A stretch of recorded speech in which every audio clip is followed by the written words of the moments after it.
Good morning students. आज हम लोग क्लास 12th की हिंदी में लक्ष्मण मूर्छा और राम का विलाप नामक चैप्टर के अगले पार्ट का अध्ययन करेंगे। इसके रचयिता हैं तुलसीदास जी। पिछले पार्ट में आपने पढ़ा था कि रावण जब युद्ध में निराश हो चुका है उस समय वह अपने भाई कुंभकर्ण को जगाने के लिए जाता है और विभिन्न उपाय करता है। विभिन्न उपाय करके कुंभकर्ण को जगाता है। रावण को कुंभकर्ण को जगाने के लिए इतनी मेहनत इसीलिए करनी पड़ती है क्योंकि कुंभकर्ण को यह वरदान मिला था कि वो 6 महीने सोएगा और 1 दिन जगेगा और फिर वो 6 महीने के लिए सो जाएगा। यानी साल में वो केवल 2 दिन के लिए जगता था, 6 महीने के बाद एक एक दिन। इसीलिए उसको बीच में युद्ध का संकट आ गया लंका पर, उसको बीच में ही जगाना पड़ रहा है।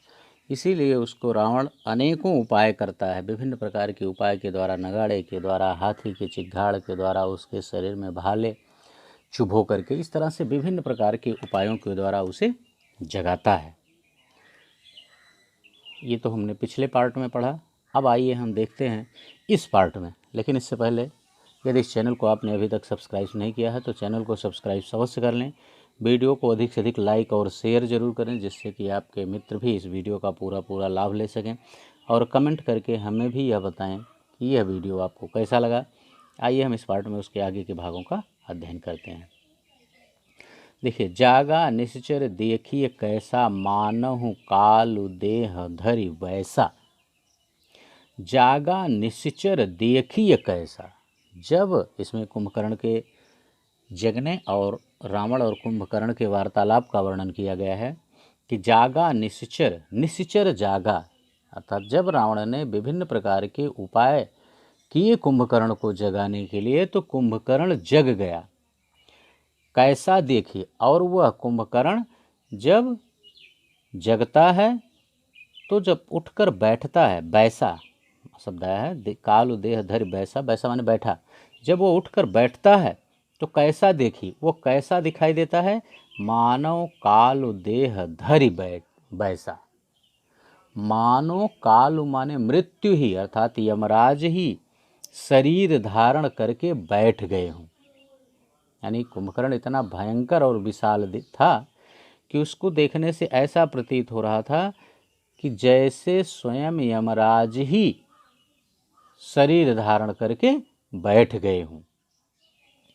कुंभकर्ण बूझा कहु भाई, और जब कुंभकर्ण उठ करके नींद से बैठता है तो वह अपने भाई रावण से पूछता है। बूझा माने पूछा, कहु भाई, हे भाई कहो। यानी कुंभकर्ण अपने भाई रावण से पूछता है कि हे भाई कहो, बताओ, काहे तव मुख रहे सुखाई, तव मुख काहे सुखाई रहे, तुम्हारा मुख इतना मलिन क्यों हो रहा है, अर्थात तुम्हारा मुख सूख क्यों रहा है, हे भाई तुम मुझे बताओ। कथा कही सब तेहि अभिमानी, अभिमानी अर्थात अहंकारी रावण ने तेहि माने उस कुंभकर्ण से सब कथा कही, वह सारी बातें बताई। क्या, जेहि प्रकार सीता हरि, यानी कि उसने जिस प्रकार से सीता को हर कर ले आया था वह सारी कथा उसने कुंभकर्ण से कही, बताई। तात कपिन सब निश्चर मारे, यहाँ तात शब्द जो आया है वो कुंभकर्ण के लिए प्रयोग किया गया है, यानी भाई के लिए। कहता है कि हे भाई, कपिन सब निश्चर मारे, अर्थात कपिन यहाँ बंदर है लेकिन मुख्य रूप से हनुमान की तरफ इशारा किया गया है। और कहता है कि हे भाई, हनुमान ने हमारे सभी राक्षसों का वध कर दिया है, मार डाला है। महाजोधा संहारे, और उसने हमारी सेना के बड़े बड़े योद्धाओं को भी मार डाला है, उनका संहार कर दिया है। दुर्मुख सुररिप मनुज आहारी, भट्ट अतिकाय अकंपन भारी। और कुछ योद्धाओं के नाम भी बताता है कि हमारे सेना के कौन कौन से प्रमुख योद्धा मारे गए हैं। कहता है दुर्मुख, एक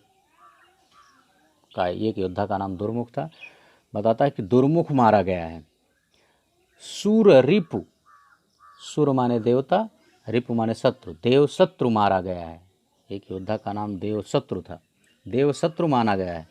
मनुज आहारी, मनुज आहारी माने मनुज माने मनुष्य, आहारी माने आहार करने वाला, मनुष्यों का नित्य प्रति आहार करने वाला अर्थात नरांतक भी मारा गया है। भट्ट बड़े बड़े योद्धा, अतिकाय अकंपन, अतिकाय और अकंपन जैसे योद्धाओं का भी वध हो चुका है।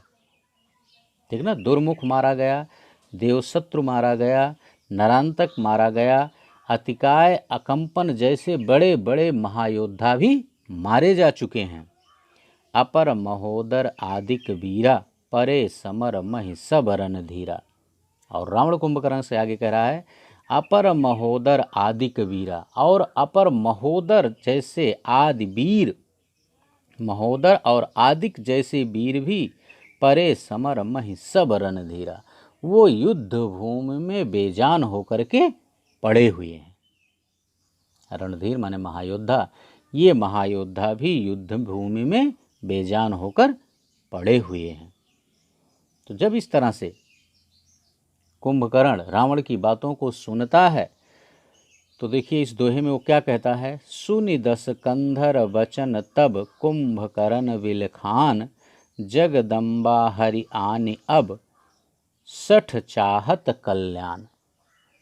रावण की जब इस तरह की बातों को कुंभकर्ण सुनता है तो उसे यह ज्ञात हो जाता है कि निश्चित ही कि अब भगवान विष्णु ने पृथ्वी से पाप को मिटाने के लिए अवतार ले लिया है। क्योंकि विभीषण, कुंभकर्ण और रावण ये तीनों एक साथ जब ब्रह्मा की तपस्या कर रहे थे तो ब्रह्मा जी ने वरदान देते समय कुछ इन्हें इशारा किया था कि जब इस तरह से तुम्हारी लंका में कोई बंदर आकर के उत्पात मचाएगा तो तुम लोग जान लेना कि अब भगवान का अवतार हो चुका है और उसी समय से तुम्हारा विनाश प्रारंभ हो जाएगा। तो इसीलिए जब दशकंधर अर्थात रावण की बातों को कुंभकर्ण ने सुना, सुनि दशकंधर वचन तब, ठीक ना, दशकंधर वचन सुने, रावण की बातों को सुनकर कुंभकर्ण विलखान, कुंभकर्ण रोने लगता है। जगदम्बा हरि आनि अब, और उसने कहा कि हे सठ, सठ माने मूर्ख या दुष्ट, हे दुष्ट तुमने तो माँ जगदम्बा का हरण किया है और अब अपना कल्याण चाहता है, अर्थात अब तुम्हारा कल्याण हो ही नहीं सकता है क्योंकि तुमने जगत जननी माँ जगदम्बा का हरण कर लिया है। ठीक है बच्चों, तो ये पाठ यहीं पर आज अर्थ की दृष्टि से समाप्त हो जाता है। इसके अगले पार्ट में हम इस पाठ पर आधारित प्रश्नों को लेकर के आपके समक्ष उपस्थित होंगे। आइए अब हम इसका शिल्प सौंदर्य देख लेते हैं। देखिए ये ऊपर जो हमने पढ़ा है अपर महोदर आदिक वीरा आदि, ये चौपाइयाँ हैं। नीचे सुनि दशकंधर वचन तब कुंभकर्ण विलखान, ये दो पंक्तियाँ जो हैं ये दोहा हैं। तो छंद की दृष्टि से चौपाई और दोहा, भाषा वही अवधि, अनुप्रास अलंकार है। ठीक है ना, अपर महोदर वीरा समर रणधीरा, इन सब अक्षरों का रा का कई बार प्रयोग हुआ है, इसके कारण अनुप्रास अलंकार है। प्रस्तुत खंड में रावण की व्याकुलता का वर्णन किया गया है। तो ये था इसका वीर रस है, ठीक ना, ये था इसका शिल्प सौंदर्य। अब आइए इस खंड पर आधारित हम प्रश्नों का उत्तर देख लेते हैं। देखिए इसमें हम देखते हैं पहला प्रश्न कह रहा है किसने किसको क्या कथा सुनाई। तो किसने किसको क्या कथा सुनाई, अभी आपने पढ़ा कि कथा कही सब तेहि अभिमानी, जेहि प्रकार सीता हरि आनी। अर्थात इसमें रावण ने, दशकंधर ने जिस प्रकार से उसने सीता का हरण किया था वह सारी कथा उसने कुंभकर्ण को सुनाई या बताई। ठीक, यानी इसका उत्तर हम सीधा लिख देंगे कि रावण ने सीता हरण की कथा कुंभकर्ण को सुनाई कि उसने किस प्रकार से सीता का हरण किया था। ये था पहले प्रश्न का उत्तर। आइए हम दूसरा प्रश्न देखते हैं।